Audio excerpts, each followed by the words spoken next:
سيدنا مولانا محمد طب القلوب ودوائها وعافية الأبدان وشفائها ونور الأبصار وضيائها وعلى آله وصحبه وبارك وسلم صلاة وسلام عليك يا رسول الله صلی اللہ تعالی علیہ وسلم۔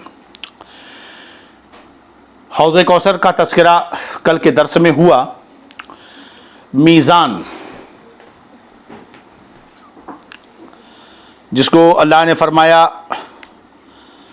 کہ الوزن یومئذ الحق فمن ثقلت موازینہ فاولئک هم المفلحون ومن خفت موازینہ فاولئک الذین خسروا انفسهم بما كانوا بآیاتنا یظلمون۔ اور دوسری جگہ فرمایا وَنَضَعُ الْمَوَازِينَ الْقِسْطَ لِيَوْمِ الْقِيَامَةِ فَلَا تُظْلَمُ نَفْسٌ شَيْئًا وَإِنْ كَانَ مِثْقَالَ حَبَّةٍ مِّنْ خَرْدَلٍ آتَيْنَا بِهَا وَكَفَى بِنَا حَاسِبِينَ۔ بخاری شریف کی حدیث پاک اس سے پہلے ہم نے سنائی تھی، جہاں امام بخاری نے وَنَضَعُ الْمَوَازِينَ الْقِسْطَ لِيَوْمِ الْقِيَامَةِ اس آیت کو بھی امام بخاری نے باب کے تحت نقل فرمایا تھا۔ حدیث بخاری کی آخری حدیث، اس کا تعلق میزان سے، میزان عدل سے۔ یا الہی، نام اعمال جب کھلنے لگیں، عیب پوش خلق ستار خطا کا ساتھ ہو، ہے نا۔ یا الہی جب چلو تاریک راہ پل صراط، آفتاب ہاشمی نور الہدا کا ساتھ ہو۔ میزان یہ حق ہے، اس پر لوگوں کے نیک و بد اعمال تولے جائیں گے۔ نیکی کا پلہ بھاری ہونے کا معنی یہ ہے کہ اوپر اٹھے، دنیا کا سا معاملہ نہیں کہ جو بھاری ہوتا ہے نیچے کو جھکتا ہے۔ جو دنیا کے ترازو ہوتے ہیں اس کا طریقہ یہ ہوتا ہے کہ جو وزنی ہوتا ہے وہ نیچے کو جھکتا ہے، جو ہلکا ہوتا ہے وہ اوپر کو اٹھتا ہے۔ لیکن میزان عدل جو محشر میں قائم ہوگا وہ دنیا کے ترازو سے مختلف ہوگا۔ اس کی شان یہ ہوگی کہ جو وزنی ہوگا وہ اوپر اٹھے گا اور جو ہلکا ہوگا وہ نیچے جھکے گا، دنیا کے ترازو کے الٹا۔ معاملہ یہ ہے کہ وہاں نیکیاں ہوں گی اور نیکیوں کی شان ہوتی ہے کہ اوپر اٹھیں، جیسا کہ قرآن پاک میں اللہ فرماتا ہے الیہ یصعد الکلم الطیب والعمل الصالح یرفعہ، کہ اسی کی طرف چڑھتا ہے پاکیزہ کلام اور جو نیک کام ہے وہ اسے بلند کرتا ہے۔ تو نیکیاں بلند ہوتی ہیں، لہذا ترازو بھی اوپر اٹھے گا۔ تو یاد رہے اہل سنت والجماعت کا عقیدہ یہی ہے کہ میزان حق ہے۔ تو یہ ہوا میزان کا معاملہ جو ہم نے آپ کو بتایا۔ صدر الشریعہ رضی اللہ تعالی عنہ نے یہی تحریر فرمایا جو ہم نے آپ کو ابھی سنا دیا۔ حضور اقدس صلی اللہ علیہ وسلم کو اللہ عز و جل مقام محمود عطا فرمائے گا۔ تمام اولین و آخرین حضور صلی اللہ علیہ وسلم کی حمد و ستائش کریں گے، تعریف کریں گے، جس کا ذکر اللہ نے فرمایا عسیٰ ان یبعثک ربک مقاما محمودا۔ ان قریب اللہ تبارک و تعالی آپ کو مقام محمود پر فائز کرے گا۔ حضرت ابن عمر سے اس حدیث آیت کے تحت حدیث پاک مروی ہے کہ فرماتے ہیں کہ میں نے رسول اللہ صلی اللہ علیہ وسلم سے حدیث پاک سنی، اور آپ نے جو ہے ایک روایت میں یہ ہے کہ انی لاقوم المقام المحمود یوم القیامہ، میں ضرور مقام محمود پر قائم رہوں گا۔ تو ایک انصاری نے کہا وما ذاک المقام المحمود، مقام محمود کیا ہے؟ تو فرمایا میرے آقا نے یہ وہ جگہ ہے کہ جب تم لوگ ننگے پیر، ننگے دبلے پتلے آئیں گے، سب پریشان حال ہوں گے، ہے نا، وہاں پر وہ مقام مجھے عطا کیا جائے گا، جس کا ذکر دوسری حدیث میں ہے کہ سرکار صلی اللہ علیہ وسلم نے فرمایا کہ جو اذان کی آواز سنیں وہی کلمات کہے، ادب کے ساتھ سنیں، جب اذان ختم ہو جائے تو درود شریف پڑھے اور اس کے بعد دعا پڑھے اللہم رب ہذہ الدعوۃ التامہ، اور اس میں میرے لیے وسیلے کی دعا کرے، وہی ہے مقام محمود۔ میرے آقا فرماتے ہیں میں اس کی قیامت کے دن شفاعت کروں گا. آتنی الوسیلۃ والفضیلۃ والدرجۃ الرفیعۃ وبعثہ المقام المحمود الذی وعدتہ، اور محبوب دو جہاں کو مقام محمود عطا فرما جس کا تو نے وعدہ کیا ہے. یہ مقام محمود ہے. وہاں اولین و آخرین سب کے سب جمع ہوں گے اور نبی کریم صلی اللہ علیہ وسلم کی تعریف و توصیف کریں گے. میرا آقا فرماتے ہیں انا سید ولد آدم یوم القیامہ ولا فخر وبیدی لواء الحمد ولا فخر وما من نبی یومئذ آدم فمن سواہ الا تحت لوائی. آدم سے لے کر قیامت تک جتنے بھی لوگ ہوں گے سب میرے جھنڈے کے نیچے ہوں گے. یہ ہے لواء الحمد. تو سرکار کو مقام محمود عطا ہوگا اور حضور کو ایک جھنڈا مرحمت ہوگا جس کو لواء الحمد کہیں گے. تمام مومنین آدم علیہ السلام سے آخر تک سب اسی کے نیچے ہوں گے. صبا وہ چلے کہ باغ پھلے وہ پھول کھلے وہ دن ہو بھلے لوا کے تلے ثنا میں کھلے رضا کی زمان تمہارے لیے. جھنڈے سے چھٹکارا تو نہیں مل سکتا کہیں بھی. جھنڈے کے بغیر کامیابی نہیں ہو سکتی ہے. جو کامیاب ہوتا ہے وہ جھنڈے ضرور پھہراتا ہے. آپ کہتے ہیں نا اپنے کامیابی کے جھنڈے. شکست خوردہ لوگ جو اپنی پہچان ظاہر کرنے سے شرماتے ہیں وہ جھنڈے نہیں لے کر چلتے. حق پہ رہنے والا تو اپنا ایک جھنڈا رکھتا ہے نا. چلیے اب یہ تو ہوا مقام محمود اور لواء الحمد کے بارے میں. کئی جگہوں پر یہ حدیث پاک ہے. صراط، پل صراط جسے کہتے ہیں، وہ کیسا پل ہوگا؟ جسر احد من السیف ادق من الشعر. ایک پل ہے جس کے بارے میں فرمایا وَإِن مِنْكُمْ إِلَّا وَارِدُهَا، سب کو اس پر سے گزرنا ہے. جو تلوار سے زیادہ تیز بال سے زیادہ باریک ہوگا. پل صراط حق ہے. یہ یا الہی جب چلیں تاریک راہ پل صراط آفتاب ہاشمی نور الہدا کا ساتھ ہو. فرماتے ہیں صراط حق ہے. یہ ایک پل ہے کہ پشت جہنم پر نصب کیا جائے گا، جہنم کی پیٹھ پر. بال سے زیادہ باریک، تلوار سے زیادہ تیز ہوگا.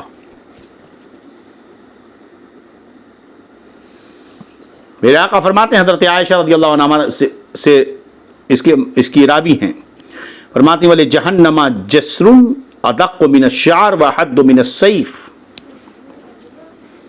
جنت میں جانے کا یہی راستہ ہے جناب. سب سے پہلے نبی کریم صلی اللہ علیہ وسلم گزر فرمائیں گے، پھر انبیاء و مرسلین، پھر یہ امت، پھر اور امتیں گزریں گی. پہلے امت محمدیہ، اس کے بعد دوسری امتیں گزریں گی.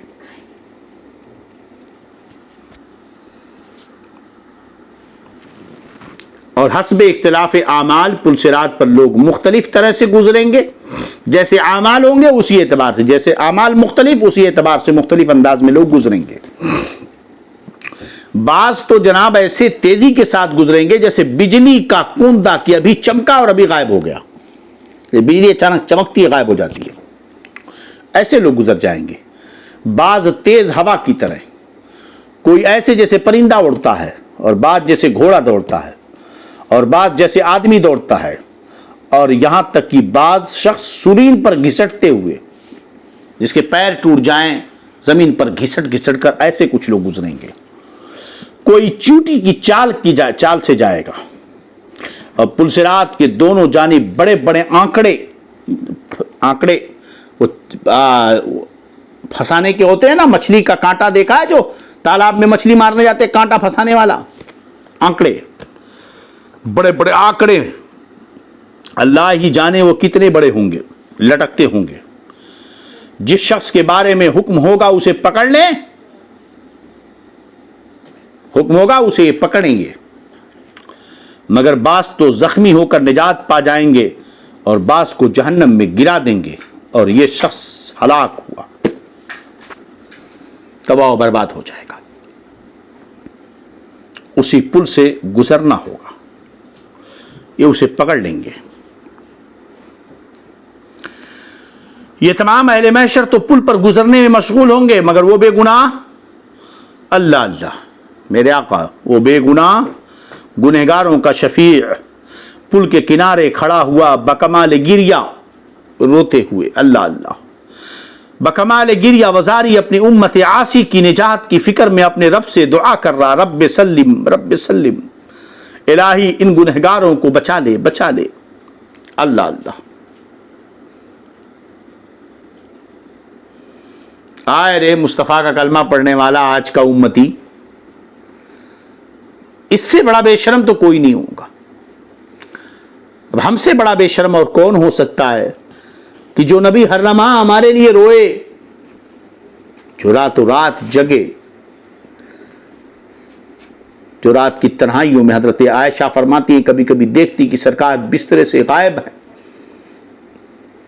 اور ہچکیاں لینے اور سسکنے کی آواز میرے کان میں آتی، میں اٹھ کر جگتی تو دیکھتی کہ گھر کے کونے میں نبی مصلی لگا کر بیٹھے ہیں اور رب کے حضور رو رو کر کے دعا کر رہے ہیں، اللہ میری امت کو بخش دے، اے اللہ میری امت کو بخش دے، تمہارے ہی لیے تھا، ہمارے ہی لیے تھا، اے گنہگاروں سیاہ کاروں، یہ شب بھر جاگنا اور رات بھر رونا محمد کا، یہ دن بھر جاگنا اور رات بھر رونا محمد کا۔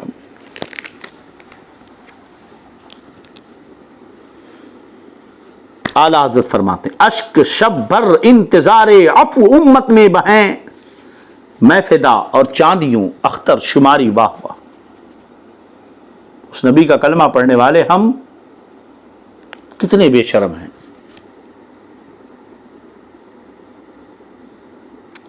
کہلانے کے لائق ان کے غلام، جو راتوں رات ہمیشہ روئے بسترے چھوڑ کر ہمارے لیے، جو آیا تب بھی رویا ہمارے لیے، زندگی دنیا میں بظاہر رہا تب بھی رویا، اور جب دنیا سے بظاہر گیا تو کہہ گیا کہ تعرض اعمالکم الی غدوۃ وعشیہ، تمہارے جتنے بھی عمل ہیں صبح شام مجھ پر پیش کیے جاتے ہیں، تمہارے اچھے عمل دیکھ کر مجھے خوشی ہوتی ہے، تمہارے برے عمل دیکھ کر مجھے تکلیف ہوتی ہے، غم ہوتا ہے۔ قرۃ عینی فی الصلاۃ، میرے آنکھوں کی ٹھنڈک نماز میں رکھی گئی ہے، تم نماز پڑھتے ہو تو میرے پیارے مصطفیٰ کی آنکھوں کو ٹھنڈک ملتی ہے، مگر ہائے رے امتی کی نماز نہیں پڑھتا، جھوٹا عاشق ہے۔ لو کان حبک صادقا لاطعتہ ان المحب لمن یحب مطیع، اگر تیری محبت سچی ہوتی تو ان کا فرما بردار ہوتا، اس لیے کہ محب محبوب کی ہر بات مانتا ہے، عاشق معشوق کی ہر بات مانتا ہے نا۔ رب سلم، الہی ان گنہگاروں کو بچا لے۔ اور ایک اسی جگہ کیا، ایک ہی جگہ نہیں، پل صراط پر سرکار حضور صلی اللہ علیہ وسلم اس دن تمام جگہوں میں، مواطن یعنی جگہ، تمام جگہوں میں دورہ فرماتے رہیں گے، اللہ اللہ، بھاگ بھاگ کر کے تمام جگہوں میں دورہ فرماتے رہیں گے، کبھی میزان پر تشریف لے جائیں گے، وہاں جس کے حسنات میں کمی دیکھیں گے اس کی شفاعت فرما کر نجات دلوائیں گے، اور فوراً ہی دیکھو تو حوض کوثر پہ جلوہ افروز ہیں، پیاسوں کو پانی پلا رہے، سیراب کر رہے ہیں۔